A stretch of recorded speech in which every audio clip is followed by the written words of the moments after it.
Olá, esse é o podcast Filosofia Pop. Eu sou Murilo Ferraz e aqui comigo está o Marcos Carvalho Lopes. Hoje a gente recebe o Pablo de Assis, psicólogo, mestre em comunicação e linguagem e é uma figura conhecida pelos podcasts Papo Lendário, Psicolog, Metacast e outros podcasts que participa.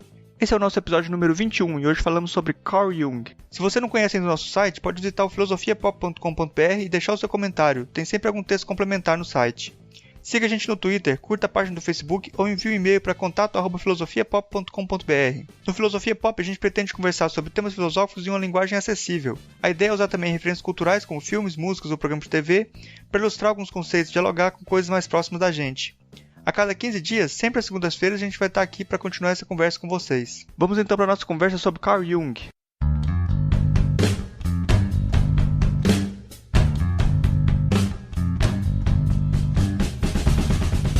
Hoje a gente recebe direto de Curitiba o psicólogo Pablo de Assis, do Mitografias, do Metacast, do Psicolog. Ele participa lá já de vários podcasts aí, né? Já é velho conhecido do pessoal que eu costumo ouvir podcast. Eu gostaria de pedir para você se apresentar para o pessoal, para quem não te conhece, para saber quem é você, com o que você trabalha. Então, para quem não me conhece, eu sou o Pablo, sou psicólogo, tenho meu mestrado em comunicação e linguagem. Eu trabalho atualmente com educação, mais especificamente com educação à distância e com ensino superior. Eu sou professor universitário aqui em Curitiba e eu trabalho com, além de disciplinas um pouco mais específicas, eu trabalho com as disciplinas básicas de história da psicologia e fundamentos filosóficos também. Então eu acabo investigando bastante essas bases de onde é que vem a psicologia para poder entender para onde é que a gente vai. E até esse meu interesse é um pouco maior pela filosofia e pela história, né? E eu trabalho especificamente também com psicologia analítica, né? Além de outras especificidades dentro da psicologia. A nossa conversa de hoje é sobre o Carl Jung. Eu gostaria de começar perguntando para você, Pablo, quem que é o Jung? Quem é o Jung? O Jung foi um médico, psiquiatra, psicólogo suíço, né? Ele nasceu em 1879 num cantão como se fosse estado lá da Suíça, chamado Basileia, uma cidadezinha, acho que é Keswick, se não me engano. E ele acabou indo para a faculdade de medicina, ele não queria ser médico, né? Ele queria ser arqueólogo, né? Mais ou menos seguir os caminhos do Indiana Jones, mas na época estudar arqueologia implicava ele sair da Suíça, provavelmente ir para a França, e ele não tinha condições financeiras de fazer isso, né? Então ele acabou indo estudar na Universidade de Zurique e estudou fez o curso de medicina, onde ele concluiu no ano de 1900, 1901. E aí ele logo já foi trabalhar como psiquiatra no Hospital Psiquiátrico de Burgosli, que é até hoje uma das referências em psiquiatria do mundo, né? Na época ele já era uma grande referência e até hoje, né? E na época ele trabalhou lá sob a direção do médico psiquiatra Eugen Bleuler. O Bleuler foi o cara que cunhou o termo esquizofrenia e é um dos termos psiquiátricos mais antigos ainda em uso, né, até hoje, né, de tão detalhado, de tão preciso que foi o trabalho do Bleuler na época. Né, então, só para poder ilustrar como que era o campo da psiquiatria ali onde ele estava trabalhando, né? Então estava tudo muito efervescente.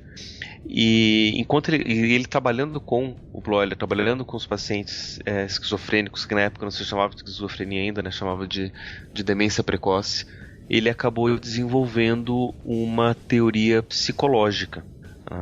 E aí, em paralelo a isso, ele acabou encontrando e conhecendo Freud. Ele é mais conhecido por ter contribuído com a formação, com o crescimento e a divulgação da psicanálise como movimento mundial. E só que depois eles tiveram uma breve desavença, o Freud e o Jung, e ele continuou no caminho dele, né, que ele já tinha iniciado, né, de forma independente. E ele acabou depois reunindo uma série de seguidores e de alunos que se interessaram pelas visões e propostas dele. E essa escola acabou sendo conhecida como psicologia analítica, apesar dele nunca ter proposto a formação de nenhuma escola, nenhuma corrente psicológica ou filosófica, nem nada disso, né? Ele queria fazer ciência, queria pesquisar psicologia. E então ele é esse cara ali, talvez um pouco tímido, né? Dá para perceber um pouco na escrita dele que ele às vezes ele tem dificuldade de perceber um pouco do que está acontecendo com as outras pessoas, né? Tipo, os seus interlocutores, né? Até mesmo por isso, muitas vezes ele escrevia alguma coisa e só deixava ser publicado muito tempo depois. Né? Tem muita coisa dele ainda inédito, está sendo publicado agora, né? Justamente por conta disso. E ele foi tido, talvez, como uma das grandes mentes da psicologia do século XX, que não chegou a ser tão reconhecido quanto deveria. Né? Tem uma biógrafa do Jung, a Deidre Baird, se não me engano, que escreveu uma das biografias mais recentes dele, que diz que a psicologia, o campo da psicologia profunda, que vai discutir justamente o inconsciente, que é o campo que Jung vai trabalhar mais, se contribuiu bastante no século XX com as contribuições do Freud, né? Cresceu muito com as contribuições da psicanálise. Só que o século XXI ia ser direcionado para as contribuições do Jung. Né? E como a gente ainda está no século XX, começando o século XXI, ainda estou esperando chegar esse tempo onde o Jung vai ter um pouco mais de reconhecimento. Pablo, obrigado pela presença. Um prazer conversar com você aqui, etc, etc. Prazer é meu, etc, etc. Valeu. Como você vê as influências filosóficas do Jung? Porque geralmente a gente coloca o Freud, assim, muitas vezes comparando o Freud com Kant, dentre outros autores, né? Eu não sei quais as influências principais do Jung, mas quando você pensa que o Jung não dá espaço para algo que não seja pensável, assim, no sentido de que não tem algo que não possa ser pensado, algo que não faça sentido, tudo tem que fazer sentido, né? Ele estaria mais para Hegel, é isso? Não sei. Não, o Jung, ele é incrivelmente kantiano. Talvez essa seja uma das grandes problemas. Não é que o Jung não dá espaço para que não seja pensado. Muito pelo contrário, Jung ele tenta pensar tudo. Né? Jung é incrivelmente kantiano. Né? O mais engraçado é que, enquanto eu estava na faculdade, já estudava bastante Jung. Na faculdade mesmo, a gente não tive nenhuma disciplina específica de Jung. Mas eu acabei estudando por fora durante os meus 5 anos de curso e depois, eu nunca parei. Né? Desde que eu entrei na faculdade, eu estou estudando constantemente Jung. Eu tive uma disciplina de antropologia filosófica, onde a gente estudou, um dos temas que a gente estava estudando era a obra do filósofo neo-kantiano chamado Ernst Cassirer, ou Cassirer, não sei como que vocês preferem falar o nome dele. E enquanto eu estava lendo o Cassirer, eu me identifiquei muito do Jung ali. Mas muito do que ele falava sobre o pensamento simbólico, o pensamento marginal, né, a formação de símbolo, né, o homo simbólicos que ele apresenta, né, isso é muito junguiano. E aí eu perguntei, né, pro professor quem é esse cara, qual que era a situação dele, né, se ele conhecia o Jung, não sei o quê. E ele falou que não, o Cassirer inclusive é um pouco anterior, né, ao Jung, só que ele falou que o Cassirer é um neo-jungiano. Aliás, desculpa, o Cassirer é um neo-kantiano. E aí tudo fez sentido, né? Porque Jung também é muito kantiano, incrivelmente kantiano. Talvez uma das grandes influências de Jung com relação à filosofia mais contemporânea, né, mais recente, é o próprio Kant. Ele vai se influenciar muito por essa possibilidade complementar que o Kant vai apresentar dentro da filosofia dele, né? De você poder complementar razão e sensação, que até Kant eram vistos como opostos.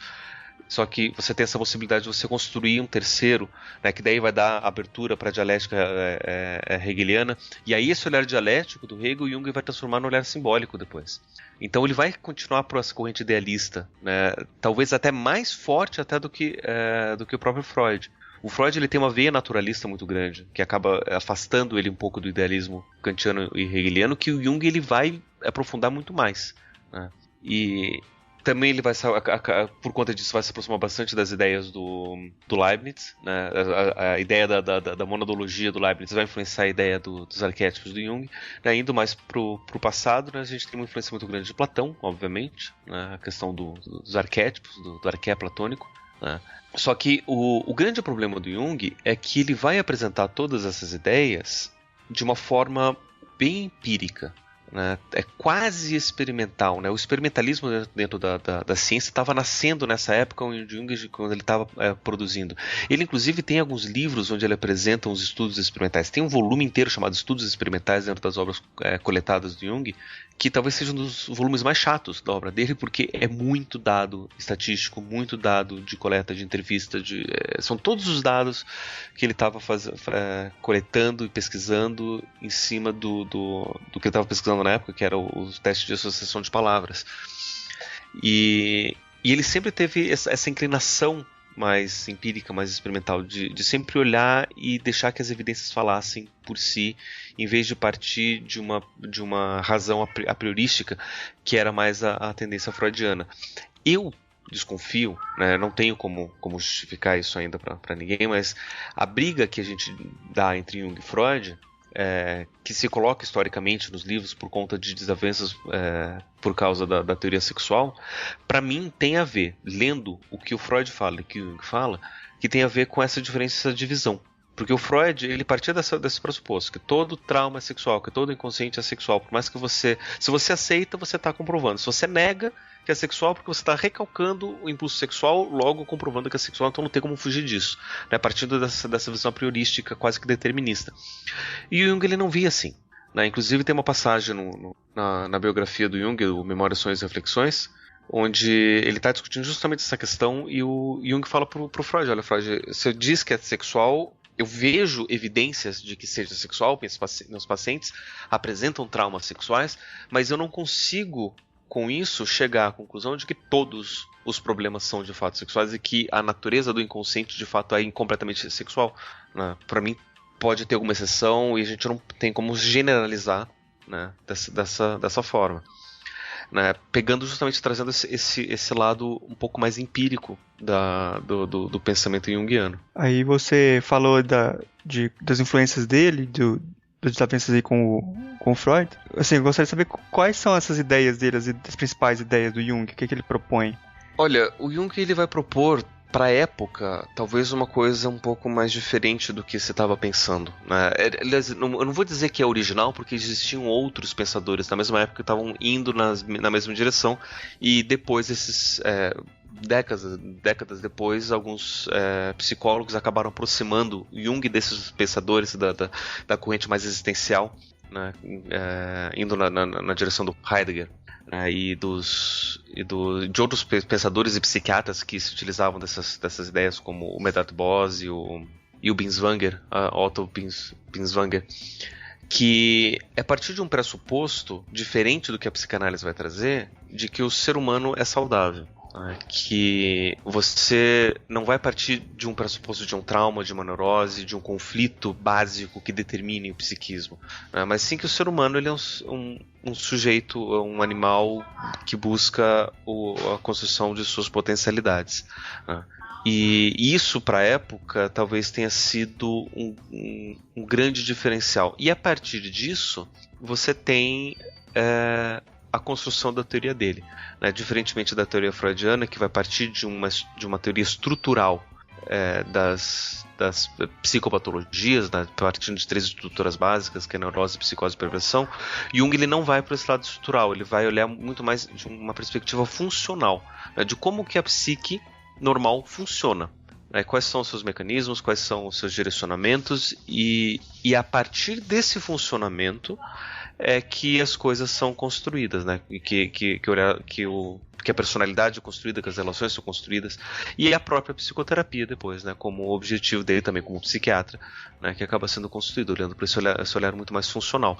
Jung, ele era um grande admirador de um psicólogo e filósofo da época, que é William James, que é americano, que foi um dos pais da psicologia funcionalista, né? O pai da filosofia pragmática lá nos Estados Unidos, e isso é pouco conhecido também, que o James foi uma enorme influência no trabalho do Jung, né? E se você conhece James, conhece um pouco de pragmatismo, funcionalismo, e depois você vai ler Jung, você começa a ler Jung com outros olhos, né? Você começa a ver que de fato ele está buscando esse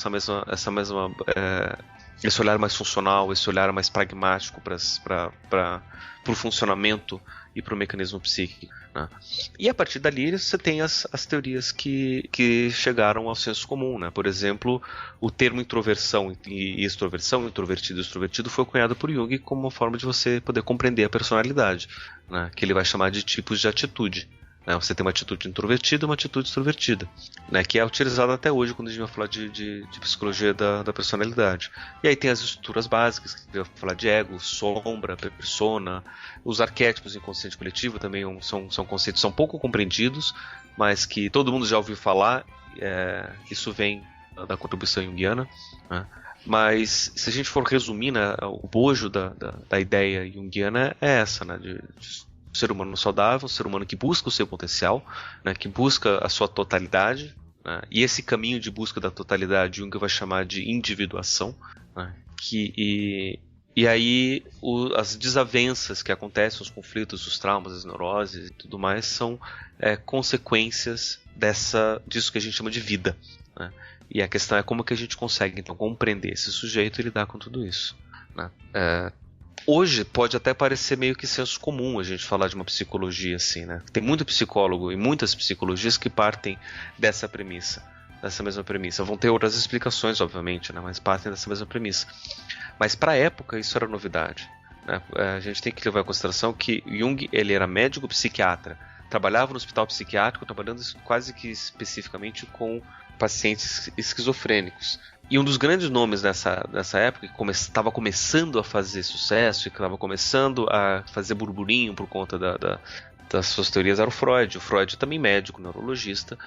Ele propunha justamente uma psicopatologia, né, que é um olhar, uma forma de você compreender o sofrimento humano. E aí vale lembrar que a gente está falando do começo do século XX, quase especificamente na primeira década do século XX. A gente estava saindo do século XIX, um século que foi marcado na Europa pelo pensamento romântico, que é um pensamento que exaltava o sofrimento. Então falar de sofrimento, falar de depressão, da depressão não se falava na época de melancolia, de neuroses e de doenças, era o que se estava em voga, era o que se pesquisava, as pessoas queriam entender o que era isso. E a grande questão do Jung é, mas espera aí, se a gente vai olhar para o sofrimento, a gente tem que começar a olhar o outro lado do sofrimento, que é a saúde. E aí ele começa a propor isso, né? E aí, né, por isso que eu digo que Jung ele vai trazer um pouco do Kant, dessa visão complementar, né, quase hegeliana da dialética, ele sempre olha para o outro lado, né? Ele sempre tenta ver o lado oposto. Jung tem uma frase que eu gosto muito e que me orienta bem na hora de pensar problemas de uma forma junguiana, que está no livro Prática da Psicoterapia. Agora eu não vou lembrar exatamente qual capítulo que está, mas que ele vai dizer o seguinte: a gente só pode considerar uma proposição psicológica como sendo, aliás, uma proposição como sendo psicologicamente válida unicamente se a gente considerar o seu oposto também como sendo válido. O que pode parecer um contrassenso, mas basicamente ele está dizendo que se a gente está falando de uma determinada coisa, está trazendo e focando num determinado assunto, a gente tem que olhar qual é o contrário disso. Qual que é o oposto disso? E será que o oposto disso também tem validade? Né? Ou seja, se a gente pega a premissa que estava se trazendo nessa época, né, de o ser humano se constrói a partir do sofrimento, né? A própria visão psicopatológica estrutural freudiana vai dizer que a nossa personalidade adulta vai se construir em cima do nosso trauma de infância.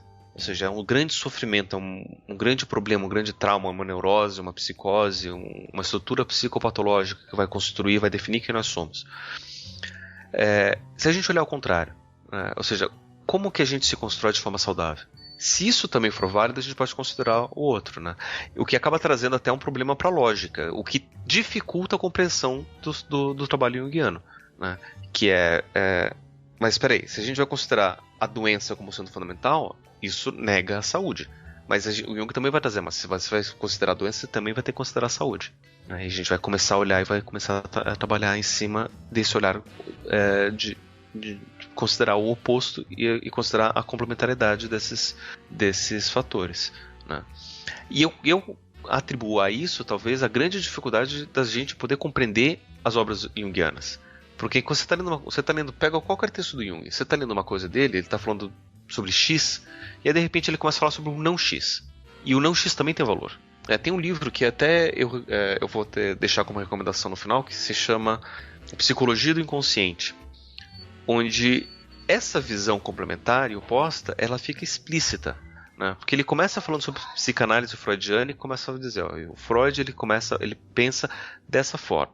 Só que o oposto desse pensar, né, freudiano, que vai valorizar o erotismo, vai valorizar a sexualidade, está o pensamento do Nietzsche, que vai priorizar o poder em detrimento da sexualidade e do relacionamento. Então, de um lado você tem o poder e do outro lado você tem o amor. E os dois são filosoficamente válidos. Como que a gente vai lidar com isso? Então Jung ele parte dessas dicotomias, ele parte dessas oposições, né? dessas dialéticas, dessas teses e antíteses, para então construir o pensamento dele. Né? E quem não está atento acaba se confundindo, porque daí vai pensar, como eu já vi muito junguiano que não se preocupa com esses detalhes, de falar, mas o Jung ele valoriza o erotismo freudiano, está ali nos 2 primeiros capítulos do Psicologia do Inconsciente. Aí chega o outro, não, mas espera aí, ele também vai falar do poder do Nietzsche. Né? Tá lá no 3º capítulo do Psicologia do Inconsciente. Né? Mas qual que ele valoriza então? É o erotismo ou é o poder? Já que os dois eles se negam. Eles são mutuamente excludentes. Né? E aí é que a gente precisa entender um pouco da dinâmica do pensamento junguiano, que ele não é uma dinâmica fácil, principalmente porque o nosso pensamento ocidental ele está muito preso nesses olhares dicotômicos, quase que computacionais, 0 e 1, binários, né, que não permitem a gente poder pensar nesses valores complementares. Se a gente conseguir entender isso, a compreensão do trabalho junguiano fica muito mais fácil, muito melhor. Né? E talvez e é esse olhar, né, essa nova forma de pensar que hoje a gente, final do século XX, começo do século XXI, a gente está conseguindo trabalhar em outras áreas que talvez seja permitindo a gente conseguir olhar para Jung de uma outra forma. A tentar compreender o pensamento junguiano, né, as propostas, né, o que ele estava trazendo dessas complementaridades, né, de uma forma um pouco mais prática. Você falando assim não deixa de transparecer uma coisa que você não comentou também, que você tem prática analítica também, né? Clínica, sim. Então isso é interessante também, ressaltar que você tem essa prática, né, que é diferente de só ficar na teorização. Mas eu lembrando de outra coisa, como o senhor ressaltou essa temporalidade do Jung no começo do século XX, uma coisa que era interessante naquele momento era o desenvolvimento da antropologia, né, e ele separando pensamento primitivo de pensamento lógico, racional, civilizado. Parece que o Jung consegue sair dessa dicotomia. Eu não sei como você vê essa relação do Jung com a antropologia. É uma relação incrivelmente íntima do Jung com a antropologia, porque o Jung ele fez pesquisa antropológica durante um tempo. Depois que teve a briga com Freud em 1914, ele ficou em reclusão na Suíça, ele continuou atendendo, ele saiu do hospital psiquiátrico, e aí ele resolveu viajar para o mundo, fazendo pesquisa antropológica. Ele foi para a Ásia, conheceu as doutrinas de yoga, especificamente a Kundalini, que daí ele vai fazer uma série de seminários sobre isso, que foram publicados recentemente, um seminário sobre Kundalini, onde ele faz uma analogia sobre o desenvolvimento que a prática yoga Kundalini faz dos chakras com o que ele vai chamar de processo de individuação. Ele também vai para a África, onde ele vai pesquisar as tribos locais e vai entrar em contato com, principalmente, a forma como as tribos vão lidar com os sonhos. Né? E, se eu não me engano, é na África que ele vai entrar em contato com um conceito. Agora eu posso estar confundindo esse conceito com uma das pesquisas antropológicas que ele fez na América do Norte com os índios pueblos, que é o conceito de sonho grande e sonho pequeno. Mas eu tenho quase certeza que é na África isso.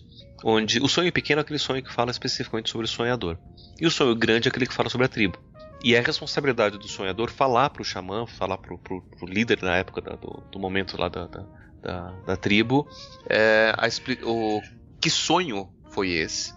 Porque esse sonho diria respeito a toda a comunidade, né? Não seria só responsabilidade do indivíduo, né?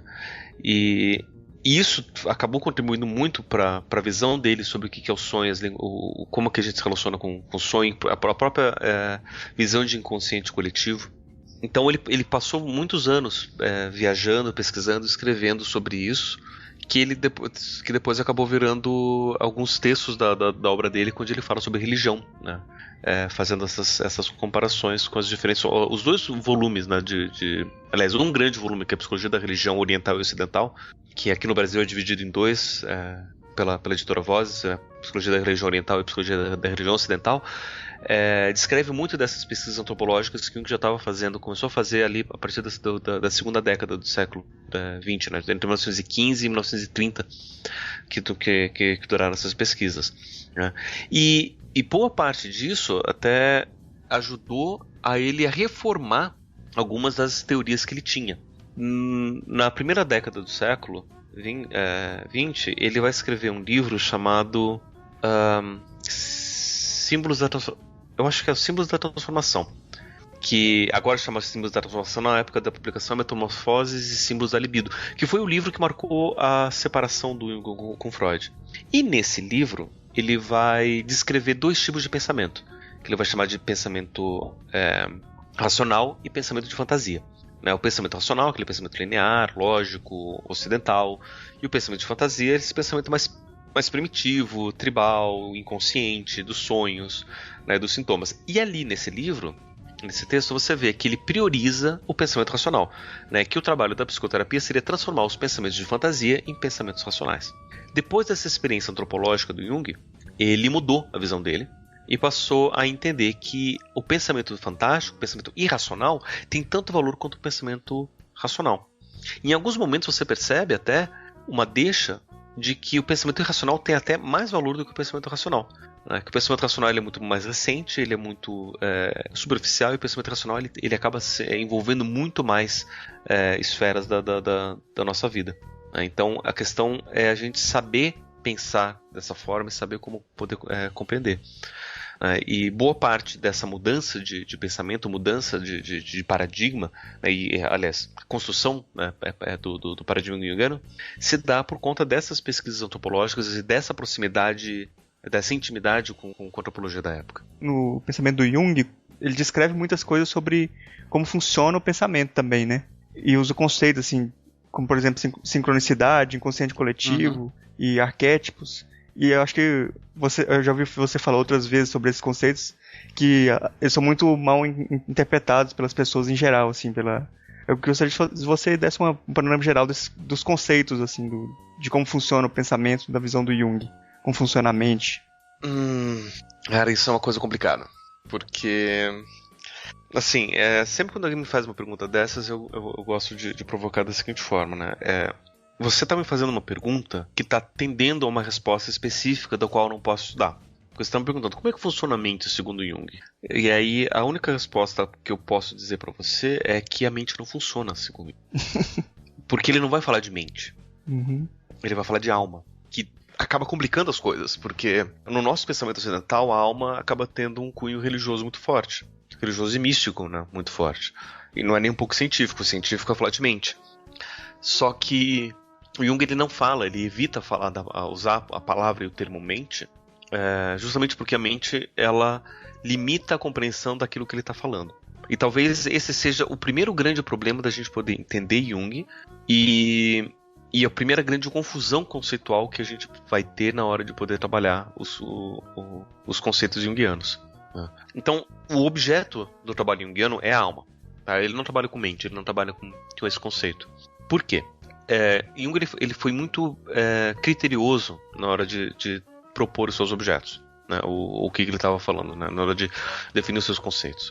Isso daí a gente consegue ver no volume 4, que é o Tipos Psicológicos, onde ele faz, para poder falar de personalidade e da proposta dele de personalidade, ele vai fazer uma leitura histórica muito extensa, né? E ele vai buscar desde os pré-socráticos e Platão e Aristóteles e filosofia medieval e Descartes e pegar todo esse povo para poder construir, então, historicamente, o que ele vai chamar da teoria da personalidade dele, né? Dos tipos psicológicos, né? O introvertido, o extrovertido, e as funções, né? do pensamento, né? Aliás, as funções da personalidade, o pensamento, sentimento, intuição e sensação. Então ele não tira isso à toa, ele não faz uma pesquisazinha, ele vê mais ou menos o que é, ele faz todo o levantamento histórico bem, ele acaba sendo bem criterioso para isso. E dentro dessa busca criteriosa, ele acaba percebendo que o objeto da psicologia ou da psiquiatria sem você poder questionar, a psique. É por isso que a gente fala de psicologia ou psiquiatria. E o interessante é que esse termo vai surgir só no século XVI. A primeira vez que a gente vai usar na história a palavra psicologia é no século XVI. Só que até o século XVI, desde dos pré-socráticos, a gente tem pessoas falando sobre psique e seus vários correlatos, que acabam remontando a experiências específicas sobre o que é a vida. Né? E aí, acho que vale a pena até contar brevemente essa história para poder situar um pouco que o próprio Jung ele vai contar em alguns dos textos dele sobre de onde é que vem esse termo alma, né, e por que ele usa alma. Desde os tempos primitivos a gente percebe que esse termo é utilizado, né, por várias culturas nas suas várias traduções para poder significar uma série de experiências diferentes. Mas se a gente puder resumir e pegar uma síntese básica do que tudo isso está dizendo, é basicamente qual que é a experiência da vida. Eu estou vivo porque eu tenho uma alma.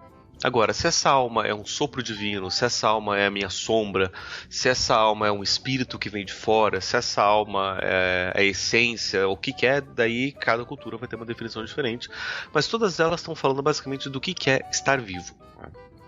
Vai ser Aristóteles que vai aprofundar um pouco mais nessa noção de alma, quando ele vai ter as suas propostas de psicologia, assim, falar de psicologia, onde ele vai falar sobre a natureza da alma, quando ele fala lá da escala natural, onde ele não fala só sobre uma evolução dos seres vivos, mas ele fala da evolução daquilo que torna os seres vivos, que é a própria alma, né? E daí ele vai chamar... vai falar dos princípios vitais diferentes, né, de Zoé, que é a vida animal que se movimenta, da vida das plantas, que é aquela vida vegetativa, vegetal básica, e vai falar da psique, que é a mesma alma, o mesmo princípio vital que é dotada da capacidade de razão. E aí é com Aristóteles que a gente vê essa aproximação, né, maior do princípio vital com a razão. Se bem que Platão também já lidava com isso, né? Quando ele vai falar do nascimento, do mito da origem da alma, quando o Demiurgo ele pega parte da substância espiritual e parte da substância material e mistura para criar o ser humano, ou seja, para criar a alma, que seria um ente material dotado da capacidade espiritual da razão, né? Ali você já começa a ver também essa aproximação. Mas é a partir ali com a filosofia aristotélica, né, que principalmente vai acabar influenciando bastante a Idade Média, e principalmente o pensamento de Agostinho e Tomás de Aquino, que a gente vê que a alma ela é essa substância vital que diz se você está vivo é porque você tem alma, e que também é responsável pela razão.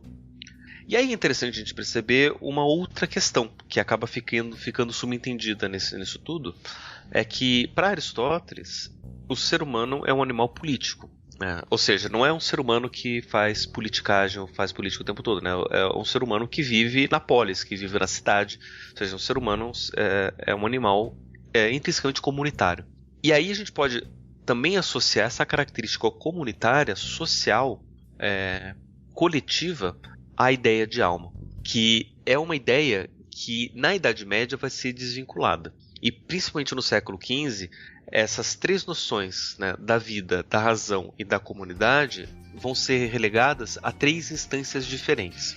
Que no século XV, XVI, ali no Renascimento, final da Idade Média, os pensadores estavam querendo o afastamento das ideias religiosas. Então, como São Tomás de Aquino, principalmente, ele era muito influente na hora de se falar sobre alma, né? E São Tomás ele faz uma separação entre alma e espírito, ele faz uma diferenciação, o que para Santo Agostinho não fica tão claro essa diferenciação. A gente tem em Santo Agostinho a ideia de um mundo espiritual e a alma como algo que consegue transitar no mundo espiritual e no mundo material, que nem Platão tinha proposto. São Tomás ele faz uma separação, mas você tem a alma e você tem o espírito. O princípio vital seria do espírito e a alma seria unicamente dotada de razão, que é o que o Aristóteles tinha falado, né? Que a alma seria a substância do corpo, enquanto o corpo seria o acidente da alma, né? Então a capacidade de razão é da alma e a vida é do espírito. A vida e o princípio comunitário seriam do espírito, né? Então, quando eu morro, a minha alma morre com o corpo, né? Porque não existe substância sem acidente. Só que o meu espírito ele vai para o mundo espiritual, né? Para o céu, para o paraíso. Ou seja, com ele vai a minha essência vital e o meu senso comunitário, justamente por conta da igreja, da comunhão com Cristo e blá blá blá, todas essas questões teológicas que ele vai colocar. No século XV e XVI, a gente tem o surgimento do conceito de mente para poder explicar o que até essa época se chamava sobre alma, que seria essa capacidade de razão, né? Esse senso de pensamento diferente do corpo. E isso principalmente porque o mecanicismo no século XV e XVI acabou ajudando a compreender os processos biológicos que explicam a vida. Então a vida deixou de ser espiritual e passou a ser material. É o corpo que explica a vida. O corpo morre porque ele deixa de funcionar como um mecanismo vivo. E o senso comunitário que fica a ideia de espírito. Né? Quando a gente fala de espírito olímpico, espírito natalino, a gente está falando justamente desse senso social comunitário, esse sentimento imaterial que move todo mundo. Né? E o termo alma, ele acaba ficando relegado a série B. Né? Ela fica no escanteio, ninguém usa direito. Né? Ou usa mal, né? Ainda com uma ideia de princípio vital. Né? E o mecanicismo ele vai ajudar o nosso pensamento ocidental a se livrar desse pensamento vitalista que acabou prevalecendo, né, de entender a alma como princípio vital. Não existe princípio vital porque tudo é mecânico, então a gente não precisa mais da alma, mas a razão explicada então pela mente, esse senso comunitário que lá atrás era da alma também é explicado, por isso que a gente chama de espírito, por essa questão imaterial, que depois vai ser base para a sociologia, e o que o Dilthey vai chamar de ciências do espírito lá no século XIX, né, que entraria a antropologia, a sociologia, a literatura, direito, filosofia, né, entraria nesse campo das ciências do espírito, e a vida seria explicada então pela biologia, né, ou pelo corpo, pelo estudo do corpo, pela fisiologia. Só que a ideia de alma, de psique, sempre perdurou, nem que seja pelo campo místico, que depois no período do romantismo isso vai voltar, e vai continuar sendo chamado de alma, principalmente por conta do teor mitológico que o termo carrega na psique. Tem todo o mito de Eros e Psique, que acaba sendo muito chamativo para os pensadores românticos.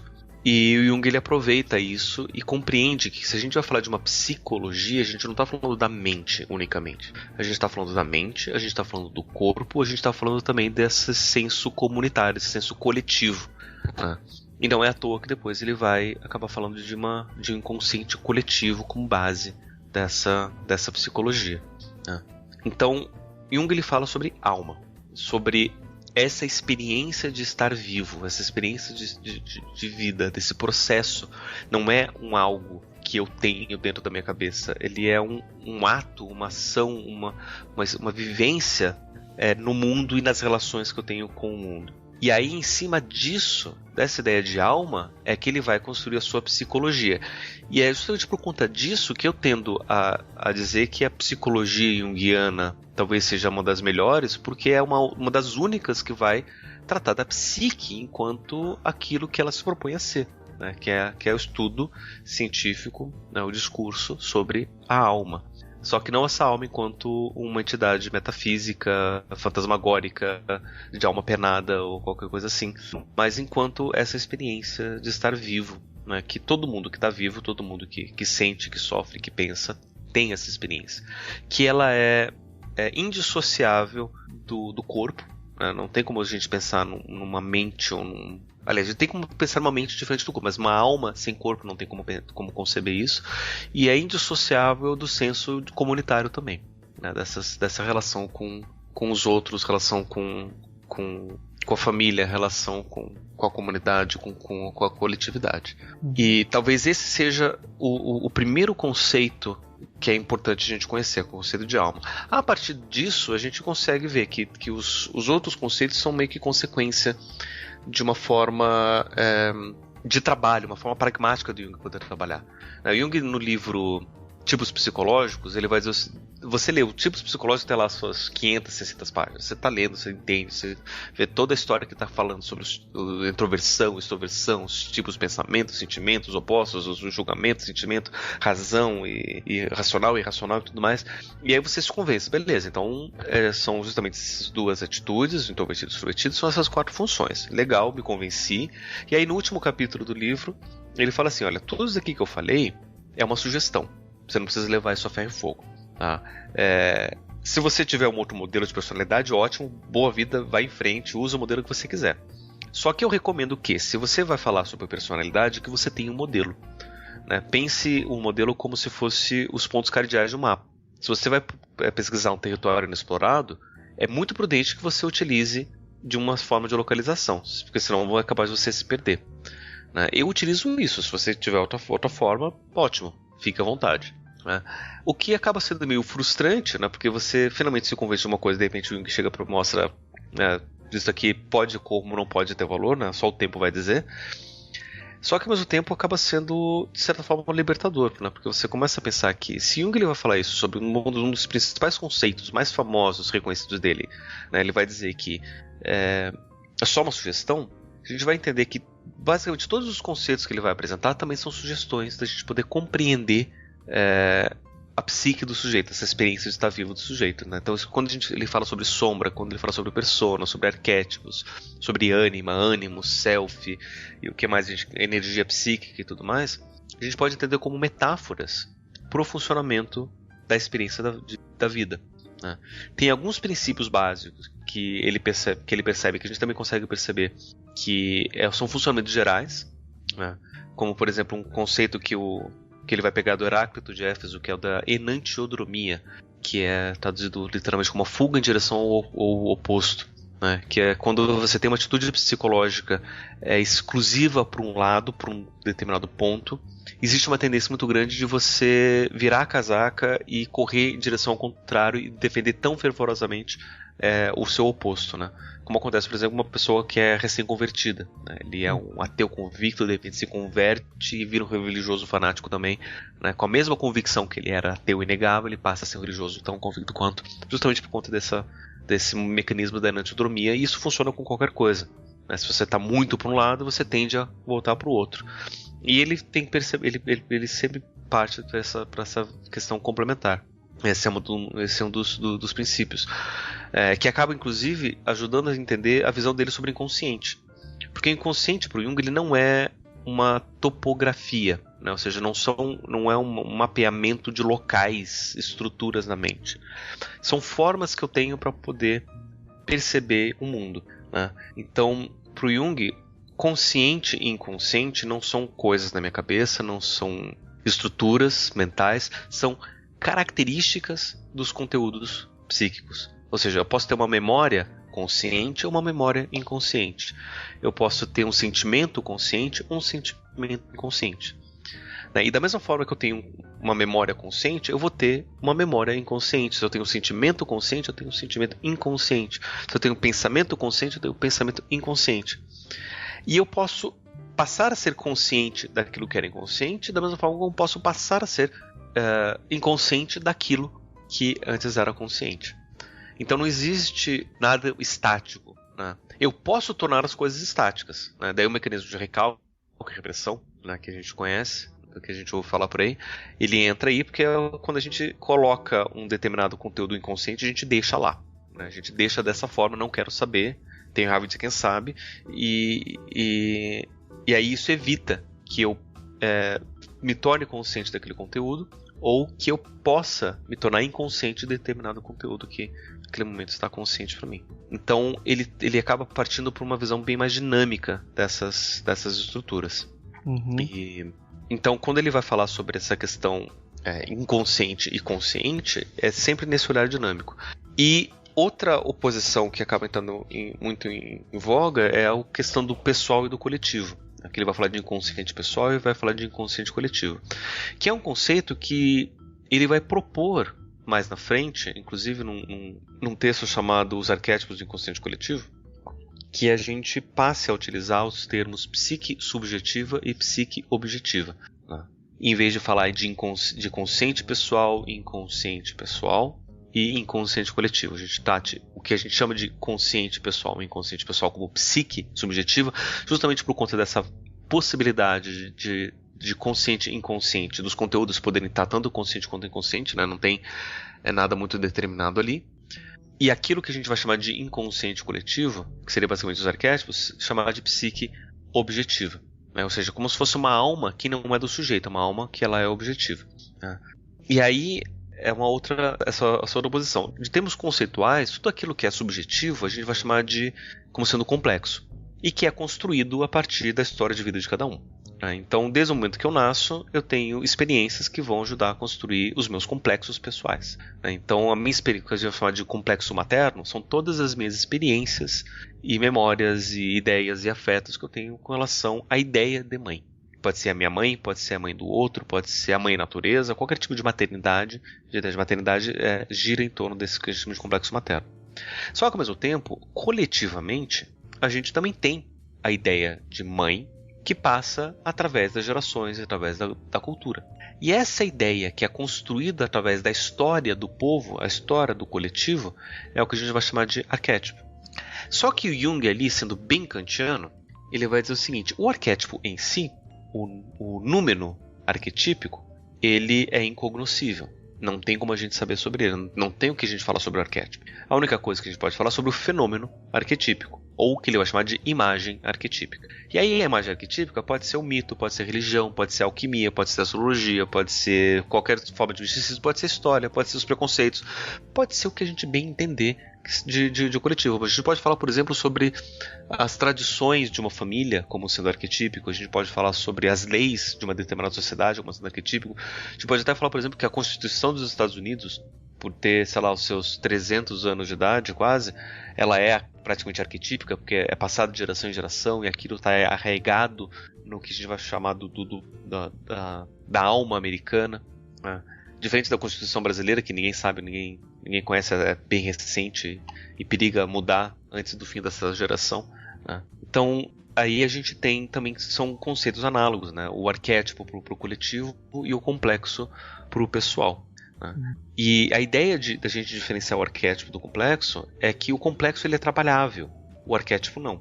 Justamente porque o complexo ele diz das experiências subjetivas, eu subjetivamente posso mudar as minhas experiências e consequentemente ressignificar, dar outro sentido e resolver os problemas complexos. E é isso que a gente faz na psicoterapia, é isso que a gente faz na educação, é isso que a gente faz nas práticas subjetivas. As práticas arquetípicas, né, ou seja, as ideias arquetípicas, elas simplesmente são. E o máximo que a gente pode fazer é compreender como essas ideias elas acabam influenciando as manifestações culturais, as imagens arquetípicas coletivas e como elas se manifestam na minha vida individual. E essa relação entre imagem arquetípica, ou entre arquétipo e subjetividade, ou complexo, é o que acaba chamando muita atenção da psicologia junguiana. Porque daí vai falar, você sonhou com um determinado mito, né? Ou que você está refletindo um determinado sintoma que a gente pode ver como pertencendo a um determinado ritual específico lá daquela religião antiga, né? Até contar o Jung ele tem um relato que é bem conhecido da história dele, que quando ele estava no hospital psiquiátrico de Burgosli, um paciente lá, um louquinho, chamou ele e falou: olha, doutor, deixa eu te mostrar uma coisa. E o Jung tinha um péssimo hábito para os médicos, da época, principalmente, de hoje em dia também, alguns até não gostam de fazer isso, que é prestar atenção e ouvir o que o paciente está falando de fato. E o paciente falou: olha só, tá vendo o sol? Eu falei: sim, tô vendo, o que tem o sol? O sol tem um pênis. Poxa, interessante, né? Mas não é só isso não, o que mais tem o pênis do sol? O pênis ele balança. Alguns pênis balançam, né? Mas ele balança quando eu balanço a cabeça. Eu balanço a cabeça pra cá, o pênis vai pra lá. Eu balanço a cabeça pra lá, ele vai pra cá, né? Balanço a cabeça e o pênis balança. Poxa, legal, né? E não só isso. Quando eu faço isso, eu crio o vento. Assim, e o Jung anotou, né? Achou interessante, anotou lá no caderninho preto dele, né? Que os médicos tinham, né? E deixou lá, né? E ele achou interessante, né? Uma alucinação de um paciente que via um pênis do sol que balançava com os movimentos da cabeça e que isso provocava a criação do vento. Alguns anos depois, ele viu que aquele paciente morre e aí ele estava lendo um periódico de arqueologia que era um dos hobbies e sonhos secretos dele. Eles nem tão secretos assim, mas... E ele tinha lido lá uma notícia que tinha sido acabado de ser traduzido para o grego, e ali estava a publicação do texto em grego, de um texto do antigo persa. Né? Para quem não sabe, na época, por conta da Pedra de Roseta, tudo que era descoberta arqueológica era traduzido para o grego, que era tido como sendo a linguagem arqueológica universal. Então traduziram isso do antigo persa para o grego e publicaram da forma grega lá naquele periódico. E Jung estava lendo. E Jung era fluente em grego, né? O pai dele era um pastor protestante, muito erudito, que sabia grego, latim, árabe, lia o Alcorão, enfim. Tinha lá suas pesquisas teológicas muito fortes. E Jung acabou também aprendendo fluentemente o grego e o latim. E ele leu ali do grego essa tradução que descrevia o ritual de iniciação dos sacerdotes do deus Mitra, né, que é um deus solar. E o ritual basicamente era o seguinte: o pretendente, o noviço, ele teria que se prostrar diante do sol até que ele conseguisse visualizar um tubo que descesse do sol em direção à terra. E com movimentos únicos da cabeça ele tinha que fazer, movimentos únicos pendulares, né? Só mexendo a cabeça de forma pendular, ele tinha que fazer esse tubo se movimentar, e isso tinha que ser suficiente para que o vento fosse criado. Se o sacerdote conseguisse fazer isso, ele seria iniciado como um sacerdote do deus Mitra. Jung leu isso, uma descoberta arqueológica recentíssima, fresquinha, mas eu já li isso em algum lugar. Onde foi? E aí ele lembrou do paciente, procurou no caderninho dele e viu que era basicamente o mesmo relato. Mas de onde que ele tirou isso? E aí as teorias da época diziam do um termo chamado de criptomnese, que é um termo que inclusive a gente ouve até hoje. Que é basicamente assim: eu tive uma experiência pessoal que eu esqueci, que eu abandonei, que deixei lá guardado no meio inconsciente, e que de repente volta de uma forma que eu não me lembro, né? Ou seja, uma memória que está lá disfarçada e que manifesta como sendo algo original. Né? Como, por exemplo, quando eu era criança, eu tinha uma vizinha que falava em chinês, e daí, depois de adulto, eu tive um ataque epilético, e aí eu comecei a falar em chinês, e eu não sei de onde eu aprendi a falar chinês, né? Porque eu não me lembrava daquela vizinha que falava chinês, aquilo ficou na minha memória. Isso daí é um exemplo de criptomnese. Então, esses exemplos essas explicações eram dadas, né? E Jung, ele tinha ali uma evidência clara de que não tinha como ser criptomnese. Porque, primeiro, aquele texto tinha acabado de ser publicado e o paciente já estava morto. Segundo, era um texto que estava antes no antigo persa e depois em grego. E o paciente era analfabeto lá na Suíça. Ele não tinha acesso à leitura, ele não tinha acesso a alguém ter falado sobre isso, ele guardou e depois apareceu na alucinação dele. Então, de onde é que veio isso?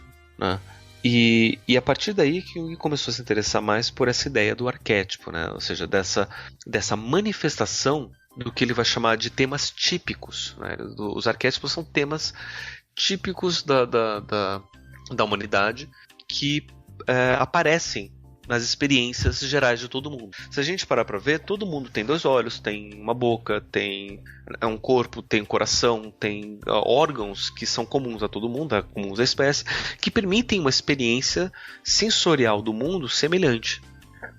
Da mesma forma que os meus olhos, se eu olho para o sol, eu tenho... meus olhos se cansam, eles podem se queimar, se eu olho... Tipo, se eu mais ou menos fecho os olhos, né, para a fonte de luz, eu vejo raios que saem dessa fonte de luz. Então, isso tudo por conta de uma mesma base comum, né, biológica, que permite que a gente tenha experiências comuns. Da mesma forma, a gente tem uma mesma base cultural, que está presente na nossa linguagem, que está presente nas nossas tradições, nas nossas experiências, que acabam influenciando a forma como a gente também tem experiências com o mundo. A gente tem pesquisas hoje em dia, por exemplo, que mostram que diferentes idiomas e culturas que se constroem em cima desses diferentes idiomas têm diferentes relações com o mundo por conta daquilo que o idioma permite ver. Como, por exemplo, eu estava vendo sobre as cores. Tem culturas que têm nomes diferentes para cores que para a gente é o mesmo, e o mesmo nome para cores que para a gente são diferentes. Por exemplo, se eu não me engano, tem um idioma na África que vai dar o mesmo nome para aquilo que a gente chama de azul e verde. Para eles é o mesmo nome. E ao mesmo tempo, aquilo que a gente chama de azul, que pode ser azul claro ou azul escuro, para a Rússia, são cores completamente diferentes, né? O que vão permitir experiências diferentes. Porque a gente vai ser meio que condicionado por conta da linguagem. Essas condições, tanto biológicas quanto culturais e sociais, que são comuns a todo mundo, é base do que aquilo que Jung na época vai vir a chamar de arquétipo. Só que para o Jung na época dele era muito mais fácil, até mesmo porque boa parte dessas pesquisas não tinham sido desenvolvidas, era muito mais fácil tratar o arquétipo como uma entidade luminosa, metafísica, né, no conceito kantiano, do que tentar encontrar quais eram as estruturas, os mecanismos evolutivos que pudessem justificar o que seria um arquétipo, né? Partindo dessa explicação que você deu aí, eu já vou relacionar logo com o Renato Giannini, né? De vez em quando ele publica algo sobre Jung e astrologia, já deu palestras sobre isso, e ele defende que a astrologia se tornou um meio de autoconhecimento e ela é tomada hoje numa perspectiva junguiana. O que você acha disso? Como é que você comenta isso? Eu não sei qual que é essa perspectiva junguiana que ele está dizendo, mas o Jung, quando ele vai estudar astrologia, ele tem dois focos diferentes. Ele tem um estudo de astrologia que foi publicado numa monografia que está no volume 9 das obras completas dele, que se chama Sincronicidade ou um princípio de relações acausais, que basicamente quer dizer o seguinte: a sincronicidade diz basicamente que aquilo que a gente chama de coincidência, que a gente acha que tem uma causa por trás, a única causa que tem aliás, não tem causa, são eventos que que acontecem por acaso, ou seja, não tem uma relação única de causa que vai causar os dois eventos diferentes, mas que elas vão manter uma relação de significado entre si, né? Então, por exemplo, eu sonhei com a queda de um avião e daí no dia seguinte o avião cai.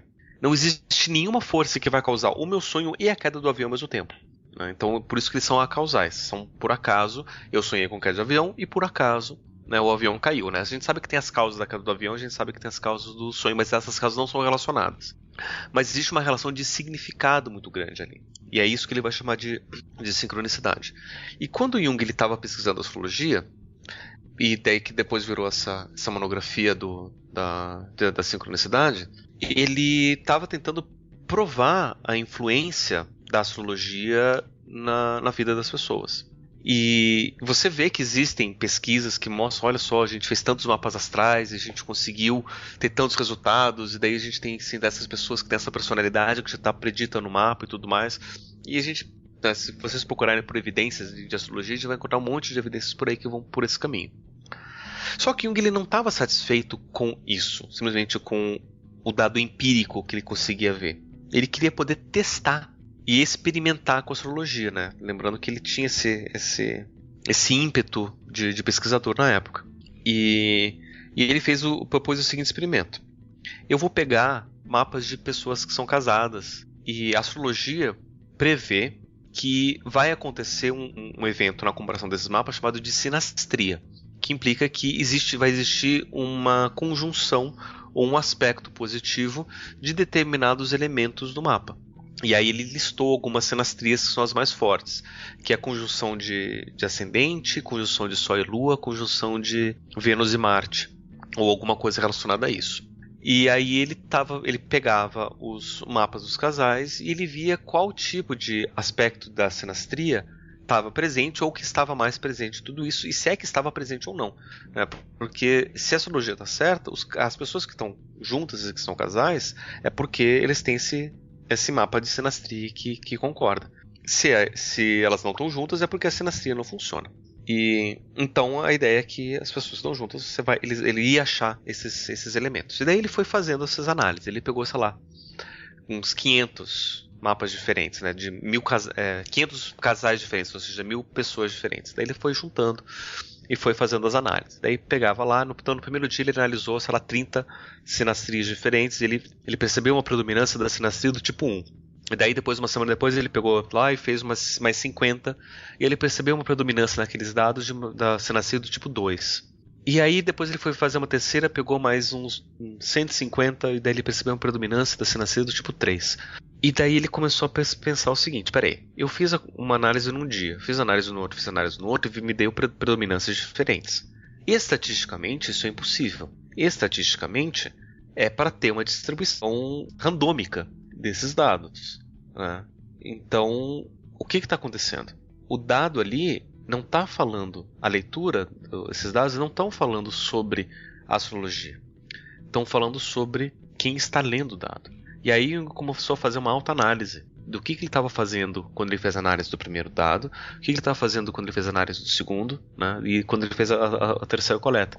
E aí ele começou a perceber que aquilo que ele estava vivendo naquela época, onde ele conseguiu perceber melhor a sinastria do tipo 1, aquela sinastria do tipo 1 estava falando sobre a experiência que ele estava passando naquele momento. A mesma coisa no segundo momento, a mesma coisa no terceiro momento. Isso quer dizer que se eu pegasse a mesma conjunção de mapas e procurasse, eu poderia encontrar outros aspectos positivos ali, outras sinastrias. Mas eu li aquilo que eu estava tendendo a ver por conta da minha posição psicológica. Então houve uma coincidência de um evento externo, ou seja, um dado que estava no mapa, com minha posição psicológica interna. Então houve ali uma sincronicidade, uma coincidência de significados, né? E daí o Jung ele fez um teste. Tipo, eu vou misturar todos os mapas, eu vou pegar 2 mapas aleatórios e juntar como se fosse um casal. Independente se é homem com homem, mulher com mulher, se eles se conhecem ou não se conhecem, não importa. E eu vou procurar essas sinastrias. Ele encontrava sinastrias, né? Justamente porque... E daí o fez que ele entendesse que a leitura do mapa não está falando sobre uma experiência objetiva daquilo que está lá, da influência do astro na vida das pessoas. Ele está falando sobre uma projeção, né? Ou seja, como que eu estou vendo de uma forma externa no mundo uma experiência interna pessoal, né? E a astrologia serve para isso. Tem um trecho no livro do Jung que ele escreveu com Richard Wilhelm, que é um pesquisador, um estudioso da China, um sinólogo, um antropólogo, que era muito amigo dele, né, que foi com quem ele também fez bastante pesquisa sobre o Oriente, chamado O Segredo da Flor de Ouro, que ele fala um pouco sobre astrologia, que ele está falando sobre o Xing, sobre um pouco do pensamento chinês, e aí ele fala da sincronicidade que tem a ver com esse pensamento chinês do Xing, e daí ele cita sobre astrologia. E aí eu queria ler esse trechinho que ele ilustra um pouco isso que eu estou falando. Que ele diz assim: a astrologia seria considerada como um exemplo mais abrangente de sincronicidade se ela apresentasse resultados universalmente seguros. Ou seja, aqui a gente já consegue ver que ela não apresenta resultados universalmente seguros. O Jung mesmo já está colocando questionamentos sobre a validade segura e veracidade da astrologia por conta dessa própria experiência dele, né? Que ele via que tinha muito mais a ver com a leitura do que com o dado, né, externo. Daí ele continua aqui. Existem, entretanto, alguns fatos comprovados por ampla estatística que tornam a astrologia digna de questionamento filosófico. Sem dúvida, seu valor psicológico é inexorável, pois representa a soma de todo o conhecimento psicológico da antiguidade. E aqui ele está colocando a astrologia como uma forma de... O que os antigos falavam sobre a astrologia é o que hoje a psicologia vai poder tratar. Então, a possibilidade, continuando aqui, a possibilidade de se reconstruir o caráter de uma pessoa a partir do mapa astral na hora do seu nascimento comprova a relativa validade da astrologia. Lembremos-nos, entretanto, de que o mapa astral não depende absolutamente da constelação astronômica real, mas é baseado no sistema de tempo arbitrário, puramente conceitual. Em decorrência da precessão dos equinócios, o ponto da primavera há muito se deslocou astronomicamente do 0 grau de Áries, da forma que o zodíaco astrológico, a partir do qual são calculados os horóscopos, não corresponde de maneira alguma ao zodíaco celeste. Se considerarmos a existência de diagnósticos astrológicos corretos, esses sem dúvida não se baseiam nas influências dos astros, mas em nossas hipotéticas qualidades do tempo. Em outras palavras, o que nasce ou é criado num dado momento adquire as qualidades deste momento, né? E aqui ele está justamente trazendo a visão que ele tem da astrologia, né? A astrologia não fala dos astros. A astrologia é uma forma projetiva da gente poder entender. A gente olha para o céu, a gente vê as constelações e a gente projeta o nosso momento, a nossa vivência, aquilo que a gente está passando naquela situação, ali naquela leitura, né? E então essa é a visão que Jung tem da astrologia. Existem psicólogos que são astrólogos, existem astrólogos que são junguianos, né? E aí é claro que eles vão trazer uma visão mais mística, uma visão mais metafísica da astrologia, como se de fato os astros influenciassem os arquétipos, os complexos e tudo mais. Só que essa é uma leitura que se pode fazer, baseado-se nas premissas astrológicas, mas que não tem muito a ver com a proposta junguiana. Se a gente vai tirar alguma coisa do Jung para falar de astrologia, é que a gente não precisa mais da astrologia porque a gente já tem a psicologia. O que a astrologia fazia antigamente é o que a psicologia faz melhor hoje, principalmente porque a astrologia se baseava em algumas evidências que não são universalmente seguras, que são quase que anedóticas, né? Funcionou para o meu primo, funcionou para mim, funcionou naquele momento, só que não vai funcionar para todos os momentos. Enquanto isso, a psicologia, por se basear em ciência, ela tende a ser mais segura, né? Então, não tem por que a gente recorrer muito para isso. Então, assim, sempre quando eu vejo uma aproximação de Jung e astrologia, eu penso da seguinte forma, né? Será que a pessoa está tentando fazer uma defesa da astrologia utilizando da visão junguiana de forma errada? Ou será que, da forma como eu uso, por exemplo, que ela está utilizando da astrologia como uma metáfora para poder compreender os nossos vivências, ensinamentos e experiências pessoais, né? Eu, particularmente, eu não conheço muito do que o Renato Giannini Ribeiro fala sobre astrologia, mas eu, pessoalmente, eu percebo que a gente não precisa mais desse conhecimento específico. Ele passa a ser uma forma histórica de uma forma como historicamente a gente já se conheceu, né, uma forma de autoconhecimento que já foi utilizada na história, que hoje serve como uma metáfora válida, né? Então para quem conhece o linguajar astrológico, de vez em quando é interessante a gente falar sobre a questão de uma influência de peixes, uma determinada ação de um planeta num determinado momento, né? Ou falar de uma questão muito solar, ou muito uma influência de Plutão específica, ou até mesmo entender, por exemplo, que determinadas ideias elas são relacionadas, né? Como, por exemplo, a gente pega a ideia de Plutão, que ele rege o signo de Escorpião, e tanto Plutão quanto Escorpião e a casa 8, que é a casa de Escorpião, eles vão falar muito sobre as questões que são mais sombrias, no sentido de que a gente quase não fala, que é basicamente sexualidade, dinheiro e morte. E se a gente for pensar em sexo, dinheiro e morte, em si eles não se conversam, né? Porque sexo é sexo, dinheiro é dinheiro e morte é morte, e não tem por que a gente relaciona todos eles. Dentro da astrologia, eles são tratados dentro de um mesmo conceito. Dentro da mitologia, a gente vai ver, por exemplo, que Plutão, né, o deus Plutão, que é o Hades grego, ele é o deus da morte, só que ele também era considerado um dos deuses mais ricos de todos, porque todo mundo que entrava no inferno tinha que dar uma moeda de cobre para poder entrar no inferno. Então ele tinha uma moeda de todos os mortos. Não é à toa que a palavra plutocracia ou plutocrata diz respeito ao governo dos mais ricos, né? O estado onde quem tem dinheiro é que manda, né? A raiz Pluto acabou sinônimo de dinheiro e riqueza. E ao mesmo tempo a gente tem a história de Hades, como ele faz o rapto de Perséfone, e se casa com Perséfone, também trazendo a ideia de sexualidade. O mito ele acaba relacionando essas ideias. Algo que na nossa mentalidade binária, dicotômica, de que uma coisa é uma coisa, outra coisa é outra coisa, a gente não percebe a relação, mas o mito mostra a relação. E a astrologia é uma forma que a gente pode usar metafórica de fazer essas aproximações. Tem até algumas leituras mitológicas da astrologia, por exemplo, que a gente vê assim, no seu mapa tem lá uma conjunção de Plutão com Plutão em trânsito com o seu Marte natal. Ou seja, o seu mapa natal está lá Marte, está no mesmo lugar onde o Plutão está agora. Daí a gente pergunta, mas e na mitologia? Quando é que Marte e Plutão se encontraram? O que aconteceu? Qual que é a história que estava por trás?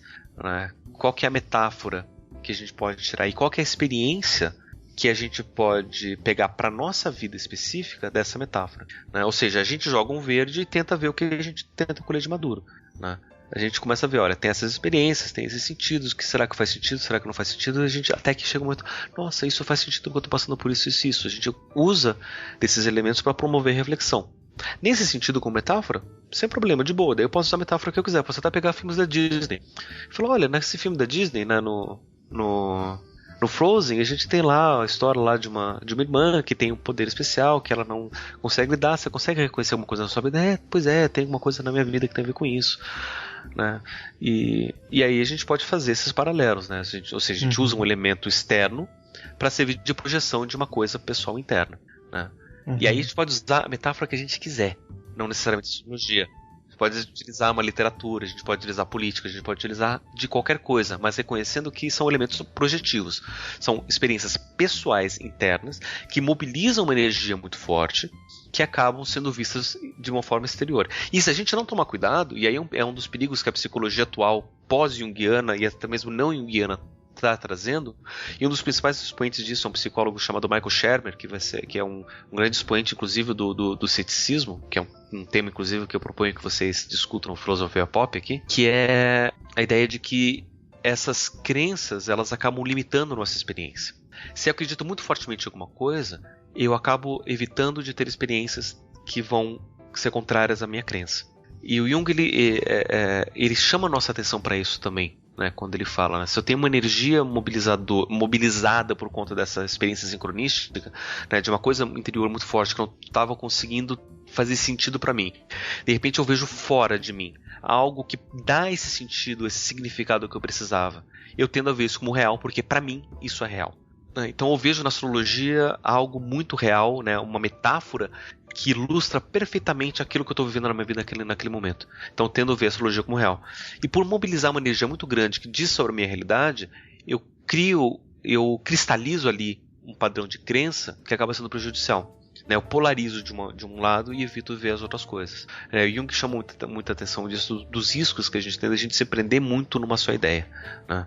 Então, eu acho que se o Renato Nini Ribeiro de fato conhecesse mais Jung, eu acho que se ele dissesse que a astrologia se torna junguiana, ele estaria dizendo basicamente que a astrologia se torna cética, não dogmática, que a gente não precisa mais da astrologia para poder fazer as nossas coisas, né? Porque em última instância é mais ou menos isso que Jung vai acabar trazendo nos textos dele. Eu acho que tem uma pergunta crucial que é preciso fazer, que eu acho que tem uma questão que é importante, que é justamente esse caminho de individualização, né? Porque geralmente o Jung vai ser muito criticado por conta do irracionalismo, ligando ele com o romantismo, até com o nazismo, né? Com essa adesão a algo que não sou eu, ao espírito coletivo, etc.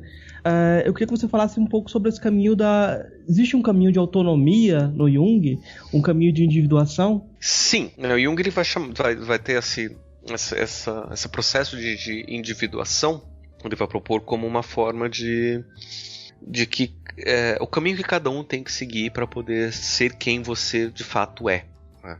Tornar-se si mesmo. Que daí depois essa ideia vai acabar sendo utilizada por pensadores humanistas, principalmente psicólogos humanistas na década de 60 nos Estados Unidos. O principal deles é Carl Rogers. Ele vai pegar da mesma ideia do Jung, que daí ele vai escrever um livro chamado Tornar-se Pessoa, Tornar-se Quem Se É, que é muito inspirado nessa ideia junguiana. Que é basicamente isso, né? Ele vai dizer basicamente que a nossa vida é uma série de experiências que nos levam a ser quem nós somos. Quando a gente vai ler o Jung pelo Jung, a gente vai ver ele de uma forma quase que didática e pedagógica, explicando a individuação. E o que faz a gente pensar que a individuação acontece em fases, né? Que é uma preocupação da segunda metade da vida. Então começa a individuação na metanoia, que seria metade do caminho. Né? O que aconteceria ali por volta dos 35, 40 anos, o que a gente chama da crise da meia-idade. E a partir dali a gente resolveria os nossos conflitos que foram construídos na primeira metade da vida, a gente resolveria na segunda metade, em busca disso que a gente chama de plenitude, que metaforicamente é análogo ao conceito do encontro com o self, não o self como um conceito de um arquétipo central, totalizador e tudo mais. Só que eu particularmente eu fico com o pé atrás nesse conceito, porque a vida ela não é tão didática assim, né? Então às vezes acontecem coisas que vão mudar as nossas experiências, que vão colocar a nossa perspectiva de uma forma diferente, que fazem com que os nossos conflitos sejam vividos de forma diferente, né? E aí eu gosto muito da explicação de um pós-junguiano chamado James Hillman, que ele vai meio que inverter essa visão de individuação, trazendo alguns pensadores, principalmente um cara chamado Arthur Schopenhauer, que é um romântico muito conhecido, um romântico tardio, mas muito, muito influente. O Schopenhauer tem uma frase que vai dizer o seguinte, né, que durante a minha juventude eu vivo as coisas e eu não percebo relação entre elas, parece tudo um monte de acasos, e só quando eu chego no final da vida, lá para os meus 60 anos, né, na época a vida terminava por volta dos seus 60, 70 anos, né, então quando eu chego lá aos meus 60, 70 anos eu olho para trás, é que eu vejo que todos esses acasos foram essenciais para me trazer onde eu estou hoje. Quase como se tivesse sido direcionado, como se tivesse tido um destino que estivesse ditando, olha, você precisa passar por essas experiências para você poder chegar naquele ponto. E o Hillman, ele propõe a individuação nesse sentido, né? Em vez da gente construir conflitos na primeira metade da vida para depois resolver no final, ele propõe que a gente meio que é direcionado por aquilo que nós somos desde o começo, né? E no princípio parece que é aleatório, mas que é essencial para levar a gente para ser quem nós somos de fato. E todas as nossas vivências são formas de reforçar quem nós somos, né? E quem nós queremos ser, né? E eu acho que essa que é a grande questão.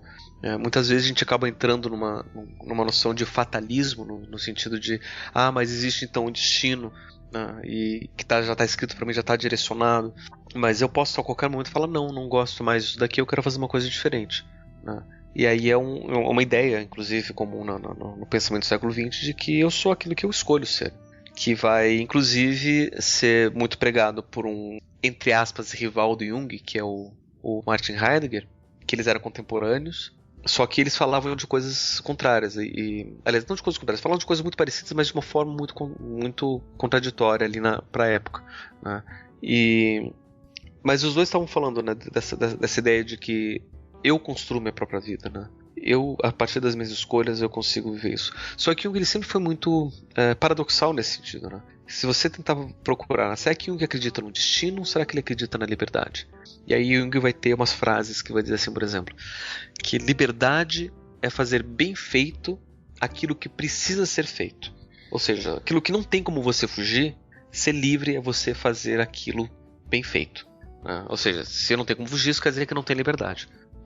E aí tem uma outra frase que diz que eu gosto muito também, que diz assim: aquilo que eu não enfrento como escolha, aliás, aquilo que eu não vivo como escolha, eu enfrento como destino, né? Ou seja, mostrando que na verdade a liberdade e o destino são duas perspectivas que a gente pode ter da vida, né? E as duas são válidas. Depende muito de como que eu olho para isso, né? Se eu olho de uma forma tipo, eu estou de fato fazendo, eu estou implicando, escolhendo isso como parte da minha vida, eu trato isso como escolha. Isso quer dizer que eu sou livre para poder construir a vida do jeito que eu quiser. Se eu quero evitar esse tipo de coisa, eu acabo vendo isso como destino, né? Vendo isso como uma força inexorável que está acima de mim, que me leva para onde eu preciso ir, né? Isso a gente vê muito presente nos consultórios, por exemplo, né? Casos que são recorrentes hoje em dia, né? Muito por conta de uma posição mais fundamentalista na sociedade de hoje, por exemplo, com relação aos homossexuais. Aquela questão da cura gay que estavam querendo aprovar um tempo atrás e ainda bem que não aprovaram, que isso ia ser um desastre. Tipo, a pessoa ela é homossexual, né? Ela vive daquele jeito, ela tem os desejos, ela não tem como você negar que ela tem aquela vivência, que ela tem a experiência. Ela pode escolher viver aquilo e ela vai viver muito bem, ou se ela nega, eventualmente aquele desejo vai chegar mais cedo ou mais tarde e aquilo vai ser vivido como destino, tipo, não tive como fugir, né? Que tem a ver com essas percepções e vivências daquilo que eu estou vivendo. Então, por exemplo, eu estou com fome agora, né? Pegar uma coisa até mais simples, eu estou com fome nesse momento. Eu posso aceitar que eu quero comer e eu vou escolher o que eu vou comer, eu vou escolher se eu vou me alimentar, como que eu vou me alimentar, se eu vou comer bem, se eu vou comer mal, comer porcaria, fazer dieta ou não, baseado na minha escolha. Ou simplesmente eu posso negar a minha fome e eu vivo isso como se fosse uma força além de mim, porque eu preciso comer alguma coisa, eu preciso comer McDonald's, eu preciso comer não sei o que, porque está acima da minha vontade, né? Mas tudo depende da forma como eu encaro essas questões. E muito da individuação tem a ver com isso também, né? Eu gosto de pensar no Jung como um cara que fala, olha, eu trilhei esse caminho, eu vi essas possibilidades e eu estou oferecendo a minha contribuição para quem quiser também trilhar esse caminho. Mas se quiserem trilhar outros caminhos, se quiserem ver por outros sentidos, vejam, né? Explorem os seus próprios caminhos e saibam que essas possibilidades também são válidas, né? Então, nesse sentido, acho que o Jung acabou apresentando posições filosóficas com a individuação muito maiores do que as próprias contribuições psicológicas, psicoterapêuticas, ou sei lá como a gente possa definir, né? Em cima dessa noção de que a forma como eu vou dizer que o sujeito vai se comportar não é definido por uma natureza externa ou uma coisa transcendental, né? Ela é definida pela forma como eu vou encarar as coisas. Basicamente, como eu vou escolher lidar com essas vivências, né? Se eu vou tomar para mim e eu me responsabilizar por tudo isso, ou eu vou deixar as coisas acontecerem e dizer que tudo isso foi destino, ou foi acaso, ou foi, sei lá, o que mais quiser que seja. Jung, ele é um romântico tardio. Se a gente pega lá os românticos, começando lá com Scherer, e trazendo lá até no final do século XIX lá com Schopenhauer, com Nietzsche, a gente pode colocar Jung também nessa sequência como um romântico. Ele continua trazendo muito dessa verve romântica, só que ele também é filho do seu tempo. Ele está vivendo numa época positivista, ele está vivendo numa época científica, só que ele nunca deixou de ser romântico, pelo menos justamente pelo fato dele falar, os temas que ele vai tratar são temas incrivelmente românticos. Só que ele vai trazer, ele não vai negar as coisas que estão acontecendo, ele tá sempre olhando para frente. O Jung ele vai falar, por exemplo, na década de 50, ele vai falar sobre discos voadores. Coisas que os românticos não falavam, porque não se falava sobre discos voadores na época dos românticos. Né? Mas a visão que o Jung vai dar disso é justamente que são manifestações psicológicas, né? Que são formas como eu vou dar sentido para as coisas que eu vejo no mundo. E isso de valorizar muito o sujeito é uma influência romântica muito grande. Justamente disso da gente poder dizer que o mundo ele acontece da forma como eu vejo, eu não sei como ser mais romântico do que isso. Né? Mas assim, no final você tem uma explicação, você não vai colocar o sentimento pelo sentimento. Não é uma celebração do irracionalismo, que existe algo mais profundo do que a razão, simplesmente. Sim, não, tudo bem, entendo. Mas ele vai reconhecer, existe algo mais profundo que a razão. Né? Se a gente vai pensar topograficamente, a razão está na superfície. Todo o resto é irracional. E Jung ele vai reconhecer isso em alguns momentos da obra dele. Ele vai dizer que é necessário a gente ter essa vivência irracional também. A gente não pode deixar de lado. E, inclusive, o pensamento simbólico que ele vai propor, como sendo o método ou o caminho a percorrer para se chegar a traçar o trajeto da individuação, é fazer uma aproximação entre os opostos do racional e do irracional. Ele vai propor uma forma de viver que é o que ele vai chamar de imaginação ativa, que é justamente a gente exercício imaginativo, deixar a imaginação vir e as imagens correrem soltas, mas você ter uma posição ativa com isso, né? Você conseguir lidar como se fosse um sonho lúcido, como se fosse você permitir que o irracional viesse junto com você e você dar um sentido e um valor para isso. Eu vejo o Jung como sendo um romântico também, mas ele não é um romântico do século XIX, que ficou preso no século XIX. Ele é um romântico que já está no século XX e rumando para o século XXI. Nem um romântico nazista, né? Pois ele também não chega a ser romântico nazista, né? Muito pelo contrário, ele foge do nazismo. Né? Talvez esse até seja uma disputa histórica, porque e também com umas confusões, porque o Freud, em alguns momentos da obra dele, chamou Jung de antissemita. Mas é porque qualquer um que discordasse do Freud, o Freud pegava isso como sendo um problema de preconceito. Não era porque as pessoas não achavam o Freud um chato. Era porque as pessoas eram preconceituosas com relação ao Freud por ele ser judeu. Então, se não gostava do Freud, não era porque o Freud era chato, era porque ele era judeu.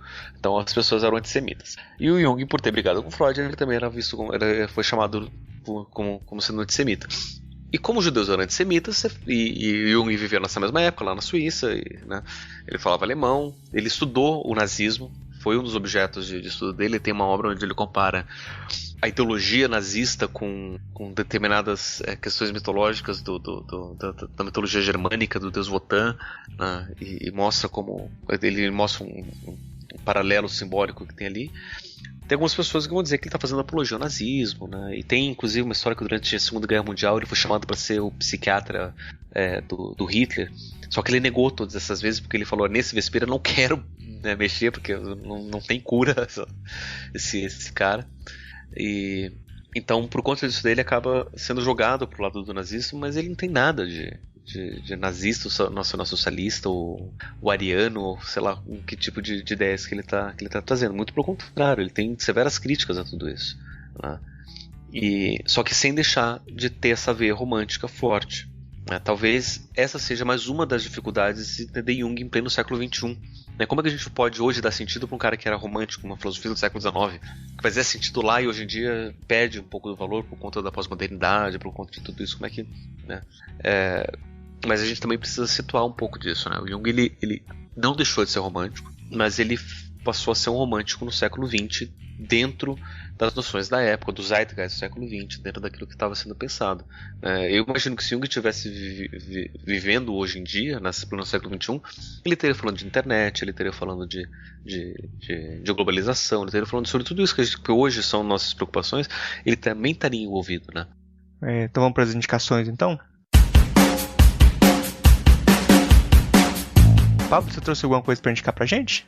Então, eu tenho algumas indicações básicas, né? Tem 2 filmes que foram lançados relativamente recentemente que contam um pouco da história da relação do Jung com Freud. Um deles é o Método Perigoso, que conta bem a história do nascimento do método psicanalítico, né? E muito da relação do Jung e do Freud. Só que ele traz alguns dados históricos e biográficos muito, muito relevantes ali. Muito das discussões que inclusive eu trouxe aqui, aparecem em alguns dos diálogos do filme. Mas o que eu não gosto dessa história é que ela prioriza muito o romance, ou o suposto romance que Jung teve com a paciente dele, a Sabine Spielrein. E que não tem, enfim, você não tem muito fundamento histórico para isso, porque a gente só sabe que eles tiveram um romance baseado nas cartas dela.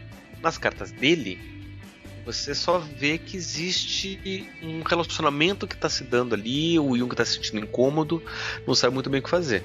Mas dela tá falando, a gente tá tendo romance.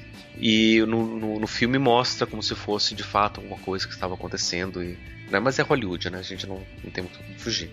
E o outro filme que se chama A Jornada da Alma, que conta a mesma história, só que da perspectiva dela, da Sabine Spielrein, né?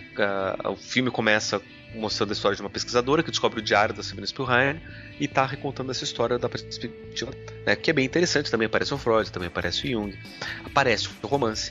Só que nesse filme, eu já vou estragar um pouco, né, do filme, mas é interessante ver todo o processo. Eu só vou estragar uma cena, que é uma cena onde a Sabina, ela tá falando pro Jung, que finalmente o Jung tá lá dando uma palestra, ela chega lá na cara do Jung e começa a falar: porque você me abandonou, porque você me deixou, porque você me seduziu, me amou e, né, agora não quer mais saber, agora sou eu que tô dando fora de você e eu vou embora, né? E mostra ele falando pro Jung, Jung do lado da esposa, a esposa olhando pro Jung, o que tá acontecendo, o que é essa mulher, né, do que ela tá falando. E aí de repente corta a cena e mostra que ela tá falando pra um cara aleatório da plateia. E Jung tá ouvindo, sabendo que tá sendo falado pra ele, só que ela tá falando pro cara aleatório. E até aquele momento, você tinha certeza, pela forma como estava sendo contado, que estava sendo falado pra ele. E ali nesse filme dá a dica, né, que os historiadores, de fato, comparando os vários documentos, mostram, que provavelmente boa parte desse romance que é falado do Jung com a Sabina é resultado da cabeça dela, da neurose dela. Não aconteceu de fato. Então esse filme eu até gosto um pouco mais, conta um pouco da história da Sabine Spielrein, que foi uma pioneira, ela também foi psicóloga, psicanalista, foi muito importante na história da psicanálise. Então eu recomendo também A Jornada da Alma. Tem um livro também que eu recomendo, que mostra um pouco do olhar mais filosófico da psicologia junguiana, foi escrito por César Reis Xavier, um livro chamado A Psicologia e o Problema Mente-Corpo, onde o autor ele vai falar sobre a psicologia da mente, sobre o problema do objeto psicológico, né, sobre a questão do problema mente-corpo, que é a base da filosofia da mente. E em um dos capítulos ele vai falar sobre a visão junguiana do problema mente-corpo, de como que Jung ele pretende resolver esse problema. E que acaba mostrando um pouco das raízes epistemológicas da psicologia junguiana, né? Fala do viés idealista do Jung, fala um pouco dessa questão complementar, mostra um monte de referências junguianas, onde ele está discutindo essa questão do corpo e da mente, da alma, tudo isso que a gente tratou ali. Nesse livro ele vai descrever com mais detalhes, além de ter outros capítulos que falam sobre outros assuntos também bem interessantes, né? Tem também um outro livro de um cara chamado Sonu Chandrasani, que se chama Jung e a Construção da Psicologia Moderna, que vai fazer todo um resgate histórico da psicologia junguiana, contando o que estava acontecendo na mesma época com relação às ideias psicológicas, né, as primeiras pesquisas de psicologia. Então vai situar historicamente Jung muito bem e vai mostrar como que se deu esse desenvolvimento das ideias, os confrontos com os outros autores, como que a psicologia foi se transformando no passar dos anos, né? É um resgate histórico muito bem feito, né, que eu recomendo quem se interessar pelo tema que leia Jung e a Construção da Psicologia Moderna, do Sonu Chandrasani. E essas são recomendações um pouco mais densas. Daí tem também, né, como eu sei que vocês gostam bastante de músicas, tem 2 músicas do The Police que foram bastante inspiradas no Jung, que são as músicas Synchronicity 1 e Synchronicity 2.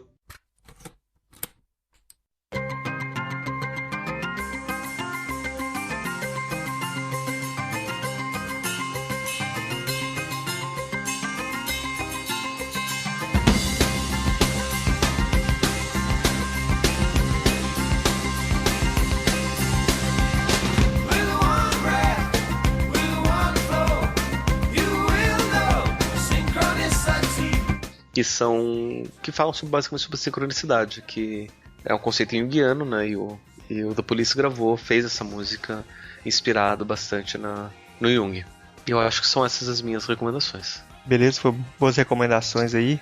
E Marcos, você trouxe algumas recomendações pra gente? Eu vou recomendar o vídeo do Janine no Café Filosófico falando de Jung e astrologia.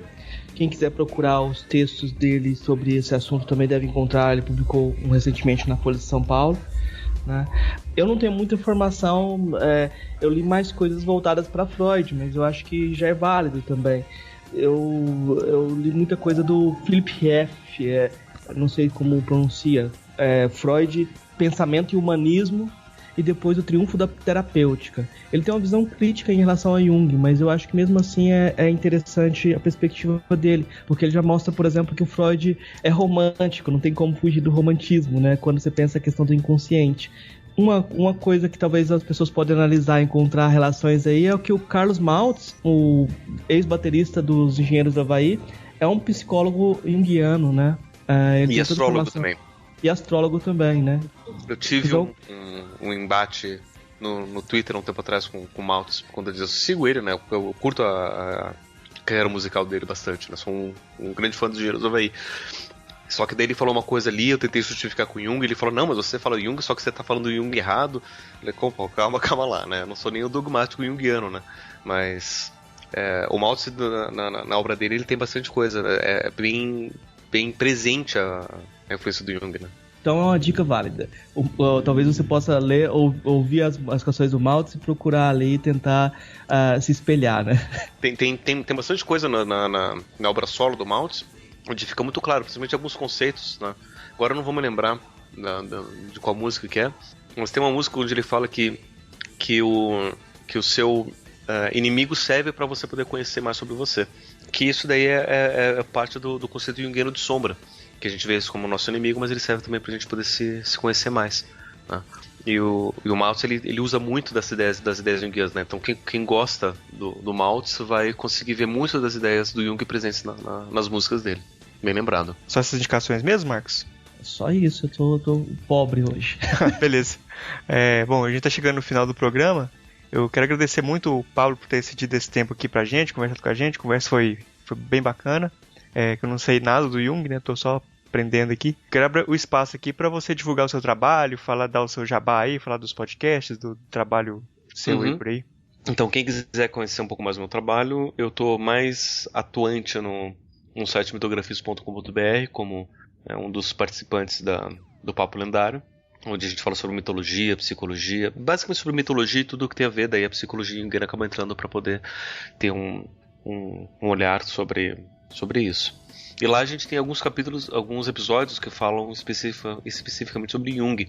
Tem um que a gente fala sobre o inconsciente coletivo, e como é que funciona tudo isso. Então lá eu explico muito melhor, né, com bem mais detalhes, né, caso alguém tenha ficado curioso.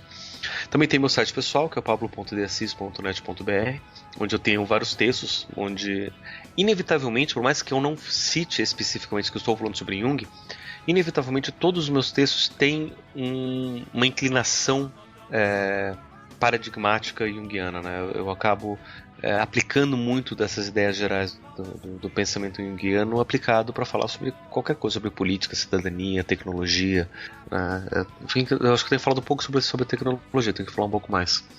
Mas, enfim, eu falo sobre um monte de coisa e tem meu podcast pessoal que está parado por falta de tempo para poder editar, mas eu tenho já gravado vários episódios para poder lançar lá no Psicolog, assim que o tempo permitir.